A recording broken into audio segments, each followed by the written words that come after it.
tengo el gusto de recibir en este espacio de análisis al director de Desarrollo Urbano y Accesibilidad del World Resources Institute, Pablo Lazo Elizondo. Director, con el gusto de saludarte y me gustaría empezar esta charla centrada en las zonas de alto riesgo, preguntarte qué se está haciendo legalmente en materia de política pública para evitar esto. Entiendo, hay leyes, hay reglas, normas, catastros que pues definen en dónde sí, en dónde no, pero a pesar de ello pues vemos que es cada vez más común en todos los estados de la República que haya desarrollos urbanos en zonas de alto riesgo. Bienvenido, director. ¿Qué tal, Gabriel? Muy buenas tardes. Sí, efectivamente se ha venido haciendo una labor muy grande y amplia en distintos niveles de gobierno, de actividades que llevan a concientizar a la población de ciertos elementos en donde establecen sus casas que tienen riesgos ante desastres o fenómenos naturales ocasionados por el cambio climático.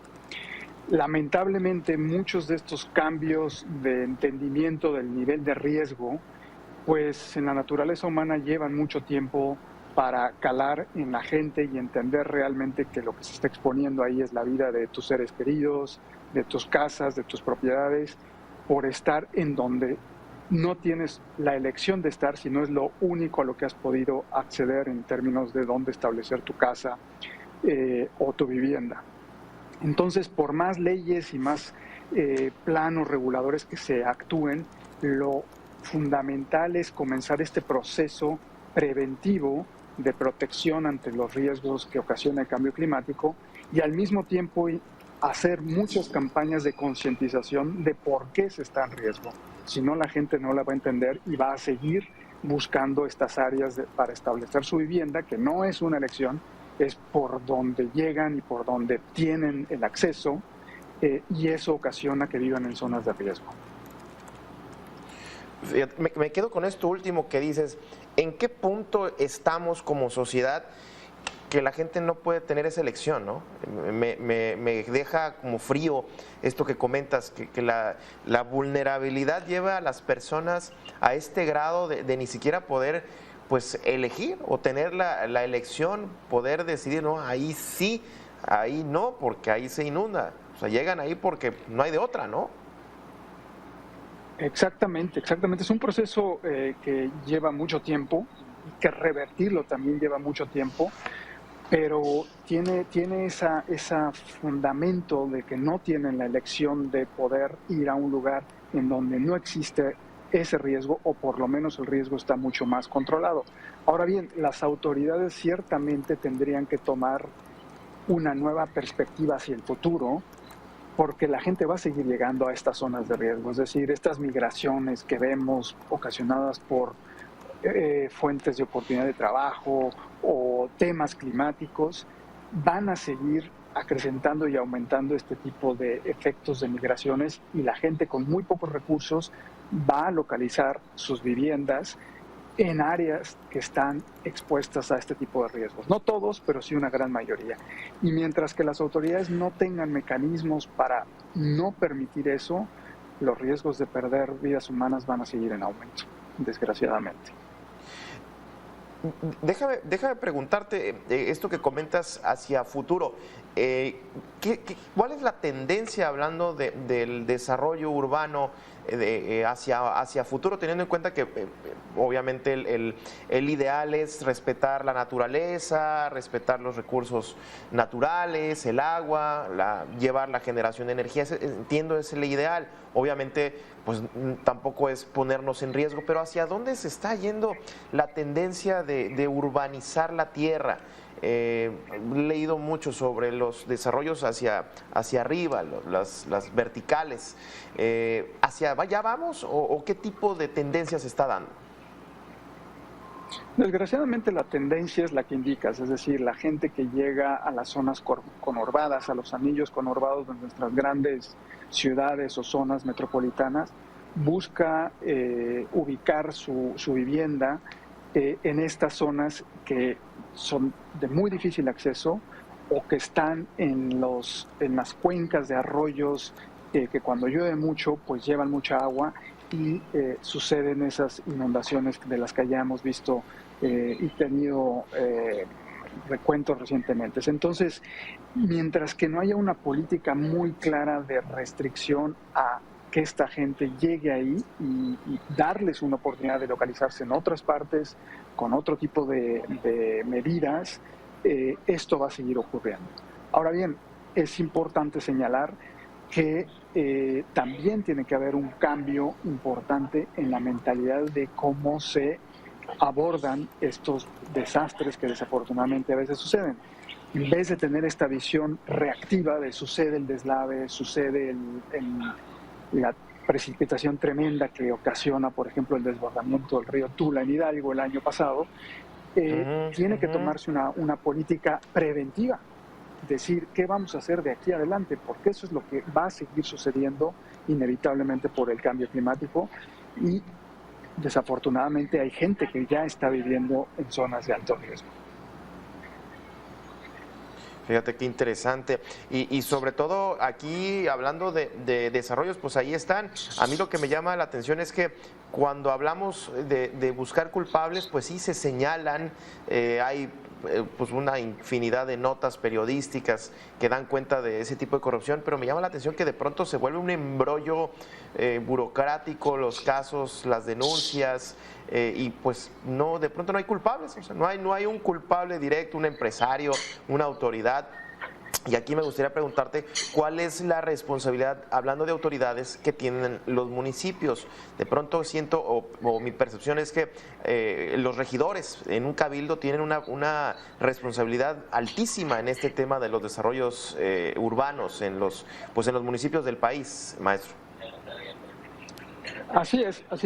Debe de haber una responsabilidad entre las autoridades que deciden y aceptan la localización de viviendas en zonas de alto riesgo, sobre todo actualmente que ya se tienen informaciones con los atlas de riesgo, cuáles son estas áreas donde el riesgo es mucho mayor de el que se puede en determinado momento controlar y que lleva al riesgo de pérdidas humanas, además de pérdidas materiales.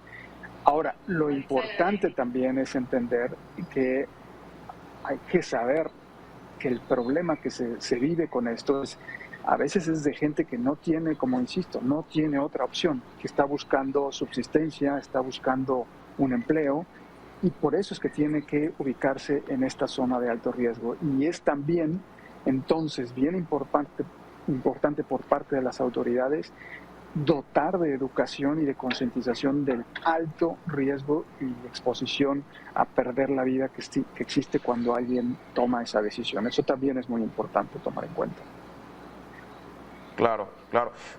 ¿Tú tienes algún registro de algún caso así que se haya, digamos, viralizado y que además se haya pues tenido un culpable? O sea, sí podemos dar cuenta que se hacen valer las leyes. No tengo un caso concreto, pero si recuerdas las precipitaciones que se dieron al año pasado, que afectaron seriamente la cuenca alta del río Grijalva en Tabasco, generaron una serie muy grave de inundaciones y de pérdidas materiales. Las pérdidas humanas fueron muy pocas, pero la pérdida material fue altísima y sobre todo también afectó a la agricultura y la ganadería de ese estado.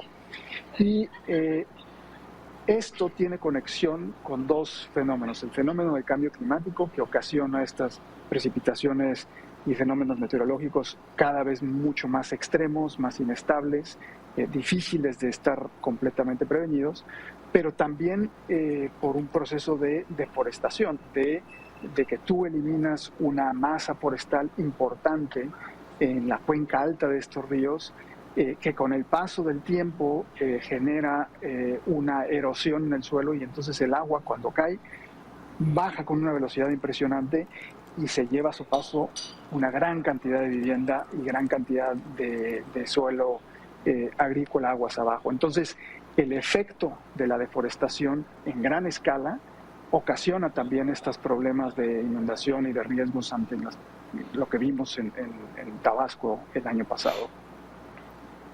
Y esto que comentas, que me llama también la atención, es el otro efecto, ¿no? Obviamente poner en riesgo la vida de las personas es uno, pero imagínate las pérdidas económicas que representa pues para un sector, en este caso el campo, en este caso de Tabasco. Yo retomaría lo que se vivió en el municipio de Los Cabos, en el otro lado del país, maestro, allá en la península de Baja California, que se han autorizado algunos desarrollos hoteleros en plenos lechos de arroyo, y ya te imaginarás lo que pasó en una descarga de aguas de estas que dejan las tormentas tropicales en la temporada, que por cierto sigue la temporada activa. Pues ya te imaginarás cómo terminó esa construcción.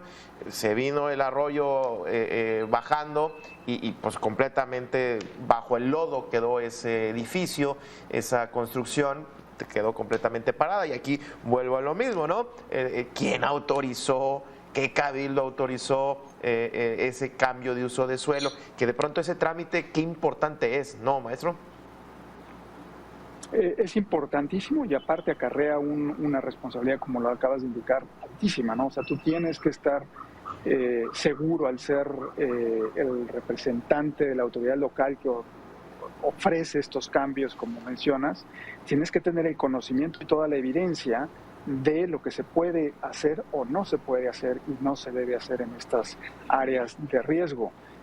Aquí es importante, desde el instituto, desde WRI, buscamos, por ejemplo, dotar a las autoridades de evidencia científica, de datos que puedan soportar algunas justificaciones, no de cambio de uso de suelo, pero lo contrario, de prevenir la instalación de edificaciones en zonas de alto riesgo. Los bordes de ríos que tú mencionas son unos, pero también las pendientes muy inclinadas que existen en algunas de las colinas, incluso en Ciudad de México, de algunas otras ciudades en Monterrey, en Nuevo León, donde no es factible poder colocar un uso de suelo de vivienda o de edificación, porque va a conllevar a un riesgo altísimo de pérdidas materiales y pérdidas humanas. Maestro, pues muchísimas gracias por esta charla, seguiremos atentos y en esto yo me quedo con esto de la temporada de huracanes, que bueno, ahí siempre empiezan a brotar este tipo de casos cuando vemos la avenida de aguas. Atentos, como siempre, muchísimas gracias al director de Desarrollo Urbano y Accesibilidad del World Resources Institute, a Pablo Lazo Elizondo. Muchísimas gracias, Pablo. A ustedes, muchas gracias.